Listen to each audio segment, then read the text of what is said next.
திருப்பதி ஏழுமலையானின் கண்கள் ஏன் மூடப்பட்டுள்ளது என்று தெரியுமா? திருப்பதி பெருமாளின் கண்களுக்கு மிகுந்த தெய்வீக ஆற்றல் இருப்பதாக நம்பப்படுகிறது.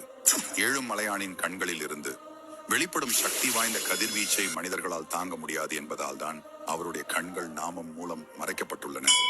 ஆனால் வியாழக்கிழமை மட்டும் திருப்பதி பெருமாளின் கண்கள் திறந்திருக்கும். இதற்கான காரணம், வியாழக்கிழமை காலை பெருமாளுக்கு திருப்பாவாடை சேவை நடைபெறும். அன்று காலை 6 மணிக்கு பெருமாள் அணிந்திருந்த ஆபரணங்கள் அனைத்தும் நீக்கப்படும். பின்னர் அவருக்கு இடப்படும் நாமத்தின் அளவு குறைக்கப்படும். இதனால் அவரது கண்கள் நன்றாக தெரிய வரும். வெங்கடேச பெருமாளுக்கு எதிராக மலை போல் புளியோதரையை குவித்து வைப்பார்கள். இந்த புளியோதரையை நேராக கருவறையில் உள்ள பெருமாளுக்கு நிவேதனமாக படைப்பார்கள்.